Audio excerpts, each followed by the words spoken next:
네, 오늘의 전국을 핵심 키워드로 짚어보겠습니다. 오늘은 윤희석 국민의힘 대변인 그리고 남영희 민주연구원 부원장 두 분 나오셨습니다. 어서 오세요. 네. 안녕하세요. 안녕하세요. 네, 먼저 첫 번째 키워드 내용 보겠습니다.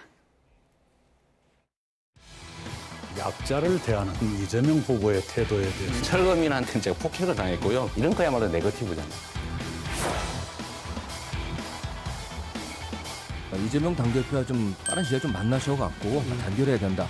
대표 중심으로 결속하는 게 좋다. 저는 힘을 실어주는 게 좋지 않겠나 생각을 합니다. 제안 드리겠습니다. 이재명 대표부터 만나십시오. 제가 지지자들 만나면 가장 많이 하는 얘기가 친명 비명 갈라져서 싸울 때냐 이놈들아. 똘똘 뭉쳐라. 똘똘 뭉쳐서 검찰 정권과 맞서라.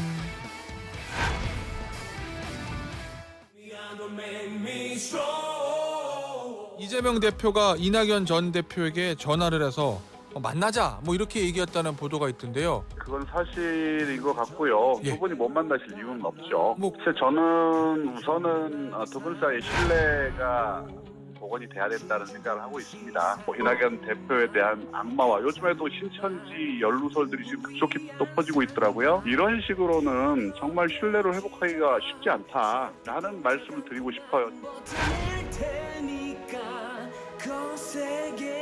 둘이서 이제 공적이 되겠어요? 이낙연 전 대표 그 만만한 사람 아닙니다. 재미있잖아요.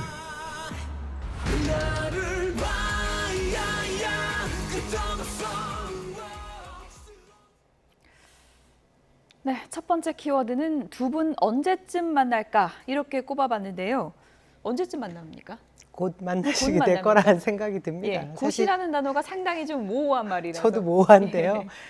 특별히 바쁠 이유가 없거든요. 예. 지금 뭐 이낙연 대표가 1년 이상 미국에 계시다가 귀국하고 나서 지금 주변 아마 귀국 전에 계획했던 개인 일정들이 있었을 겁니다. 잡혀있던 일정들을 소화하고 당에 결합해서 뭔가 의미 있는 일을 하시겠다라고 할 경우에 이제 뭐 정확하게 공식적인 그런 자리도 얘기가 될 테고 뭐 그런 과정이 있을 때 이재명 대표와 의미 있는 만남을 가지게 될 텐데요. 그 전에 이제 이재명 대표가 이낙연 대표 전 대표께서 귀국하자마자 전화를 드려서 백지장도 맞으면 낫다라는 말씀을 드리고 많이 도와달라는 말씀을 하셨으니 그 뭐 만나는 시점은 주변 분들이 너무 궁금해하고 이런 호사가들이 계속해서 제2의 명락 대전 뭐 이런 거를 궁금해하시는 예. 그 시기를 조율하면서 아마 갖게 될 텐데요. 제가 보기에는 좀 빠른 시일 내에 만나시는 게 좋지 않을까 예. 싶습니다. 이렇게 막 주변에서들 많이들 궁금해하시고 하시니 특별히 만나지 않을 이유가 전혀 없으니까요. 곧 만나게 되시지 않을까 싶습니다. 근데 원래 누구랑 만날 때 우리 뭐 조만간 만나자, 곧 만나자 이렇게 날짜를 특정하지 않으면 언제 만날지 기약이 없는 거잖아요. 그렇죠. 예. 우리끼리도 이렇게 얘기할 때 보면 우리 곧 식사나 하자 그럼 그냥 안 만나자는 얘기예요. 예. 이렇게 이제 시일을 못 박지 않고 뭐 만나자 이렇게 얘기하고 이재명 대표 측에서 만나자고 이제 제의를 한 걸로 알고 있는데 이낙연 대표 쪽에서는 답이 없는 거죠. 제가 볼 때는 이낙연 전 대표 쪽에서 굳이 뭐 빠른 시일 안에 이재명 대표를 만날 이유가 있을까? 또 이재명 대표 쪽에서는 급하겠죠. 지금 빨리 만나서 뭔가 당이 화합하고 본인의 체제가 계속 공고하게 유지되는 걸 보여줘야 하기 때문에 그런데 아마 거기에 이낙연 대표가 굳이 협조할 이유가 있을까? 밖에서 볼 때는 그런 해석이 가능하다고 봅니다. 어쨌든 윤영찬 의원 얘기 들어보면은 이제 두 분이 못 만날 이유는 없다. 근데 신뢰 회복이 우선이다 이렇게 얘기를 했거든요. 저는 이제 이 신뢰 회복이라는 부분에 있어서 윤영찬 의원이 가지고 있는 피해 의식이 좀 있구나 하는 생각을 했습니다. 원래 예. 저도 지난 총선에서 작은 경기였지만 경선을 해봤거든요. 경선을 하게 되면 그것도 치열한 경선 이후에는 후유증이 꼭 있습니다. 근데 사실 그 당사자들보다 두 후보인 당사자들보다 예. 주변에 있던 열성 지지자들이 굉장히 상처가 깊어요. 그렇군요. 그 과정 중에 하나인 것 같고요. 또 윤영찬 의원은 이후에 바로 코앞에 닥친 공천과도 밀접한 이제 영향이 있으니 본인이 조금 더 이 부분에 대해서 각을 세우고 자신의 입지를 더 공고히 해야 될 필요가 있기 때문에 이런 말씀을 하신 것 같은데 실제로 두 대표, 전 대표와 현 대표는 그런 앙금이 있지 않을 것 같고요. 예. 사실 그럴 이유도 없다고 생각합니다. 이낙연 전 대표는 사실 하선의 의원이셨고 도지사셨고 국무총리까지 역임하셨던 분 아니시겠습니까? 그 관록을 가지고 이 풍부한 경험을 이재명 대표, 지금 민주당이 어렵다고 생각을 하고 계시니까 도움을 주시는 것이 이후에 자신의 그 정치 행보에도 도움이 되는 것이 아닌가 싶습니다. 예, 어쨌든 뭐 이재명 대표와의 만남은 잠시 미룬 것인지 많이 미룬 것인지 모르겠지만 미루고 호남부터 갔거든요. 이거는 나 이제부터 본격적으로 정치 행보 재개하겠다, 보폭 넓히겠다 이런 신호탄일까요? 이낙연 전 대표는 귀국하는 순간부터 본인의 정치색을 드러내고 정체성을 과시했습니다. 그날 넥타이 색깔 기억하시죠? 청록색 넥타이. 과거 김대중 전 대통령이 이끌었던 새정치민주회의 그때 그 색깔 그대로 나왔었고 바로 이제 호남을 방문해서 여러 정치적 발언들을 하기 시작을 했죠. 곧 문재인 대통령도 예방을 한다 뭐 이런 얘기가 있는데 그렇다면 뭐 지금부터 계속 정치 활동 본격적으로 하고 있는 겁니다. 예. 이 상대당 얘기라 제가 좀 조심스럽긴 한데 그 두 세력 간의 어떤 갈등 양상이 제가 볼 때는 완전 연소되지 않고 그대로 그냥 불이 있었던 상태였기 때문에 예. 앞으로가 어떨지 좀 제가 볼 때는 갈등 양상이 많이 나오리라고 봐요. 특히 이 수박 논쟁 이거 관련한 여러 가지 보기 좀 불편한 것들이 민주당 내부에서 계속 드러나지 않았습니까? 이것이 해결되지 않은 상태를 빗대서 윤영찬 의원이 신뢰 회복이 먼저다라는 얘기를 한 것으로 보이고요. 그 신뢰를 회복하기 위한 노력들은 굉장히 어려운 과정을 겪어야만 그 성과가 나올 것이다. 그런 차원에서 이재명 대표가 당권을 쥔 입장에서 어떤 방안을 갖고 어떻게 이낙연 전 대표를 대할지 궁금합니다. 예, 두 분 다 이른바 명락대전이라고 표현하기는 좀 이른감이 있지만 어쨌든 앙금이 남아있는 것 같긴 하다 이렇게 얘기를 해주셨는데 윤영찬 의원이 이제는 말할 수 있다 이런 일이 있었다 하면서 이런 얘기를 했습니다. 들어보시죠. 대선이 끝나고 나서 이낙연 대표는 대선에 협조하지 않아서 이재명 후보가 졌다. 이렇게 엄청난 비난을 받았잖아요. 2021년입니다. 21년에 두 분이 경선이 끝난 다음에 크리스마스 전에 두 분이 만나셨어요. 그리고 이재명 대표께 제가 전화를 걸었습니다. 대표 후보께 전화를 해서 이낙연 후보를 쓰시려면 좀 크게 쓰셔라. 물리적 화합을 위해서, 화학적 결합을 위해서 또 상임선대위원장을 맡기시는 게 어떠냐라고 제가 제안을 드렸는데 예. 그때 반응이 좀 의외였어요. 저는. 어떤 반응이죠? 송영길 대표는 어떡하죠? 그 당시 이제 상임선대위원장이 송영길 대표였거든요. 어떡하죠? 라고 물어서 오히려 당황을 했던 기억이 있습니다. 그러다가 해가 바뀌고 나서 김혜경 여사 법화 사건이 터지고 그리고 나서 이낙연 대표에게 상임선대위원장을 맡아달라고 절실하게 요청이 왔죠. 세상의 모든 선거에 주역이 다 있는데 네. 주역의 책임에 대해서는 아무런 이야기가 없고 조력자가 그 책임을 져야 된다는 이상한 논리들이 만연을 하기 시작했죠. 네, 여러 앙금 가운데 하나가 그러니까 대선 패배 책임을 이낙연 전 대표 쪽으로 씌우려는 그런 얘기들, 그런 부분이 상당히 좀 불쾌하다 이렇게 들리는데 어떻게 보십니까? 불쾌하셨나 봅니다. 예. 저는 사실 그렇게 평가한 적은 없거든요. 그것은 각자의 평가의 그 결과는 다 다르다고 말할 수 그런 있는데요. 목소리가 당내에 있는 건 사실입니까? 패배한 선거는 어떤 선거든 이유가 수백 가지가 됩니다. 예. 그 대선 패배 이후의 평가가 여러 가지가 있긴 했는데요. 그 중에 지난번 이제 뭐 비명계 내지는 뭐 친낙계라고 할 수 있는 의원들이 열심히 뛰어주지 않아서 이 정말 0.7%밖에 차이 나지 않았던 그 선거에서 질 수밖에 없었다라고 평가하는 예. 일부 의견도 있습니다. 하지만 그것이 지금에 와서 이렇게 소환될 정도로 큰 사유로 저희가 꼽을 만한 것인지는 모르겠습니다. 지금 제가 보기에는 윤영찬 의원의 개인 의견인 것 같고요. 예. 이런 식으로 이전에 그 지나간 일들을 시시콜콜 따지기 시작하면 우리 민주당 내부의 단합을 저해할 수밖에 없습니다. 예. 그렇기 때문에 이것은 굉장히 현명한 정치가 될 수 있어요. 그래서 이런 내용들이 바깥으로 나가서 오히려 이용하기 좋은 곳은 상대가 될 수 있는 국민의힘 아니겠습니까? 그래서 저는 지금 시기에 이런 평가는 바람직하지 않아 보이고요. 설령 서운한 점이 있었다고 하더라도 지금 사실 아까 제가 더 말씀드린 것이 이낙연 전 대표가 더 큰 정치 모습을 보여주시는 것이 앞으로 있을 자신의 그 대선 행보를 사실 선언하거나 다름없어 보였던 그 당시에 공항에서의 그 일성들을 보시지 않았습니까? 사실 서사를 써가야지 다음 차기도 있는 것이지 않습니까? 예. 지금 시점에 저는 저 윤영찬 의원이 측근의식이라고는 하지만 윤영찬 의원님의 말씀을 듣기보다 더 큰 행보를 해주십사 바랄 수밖에 없습니다. 예.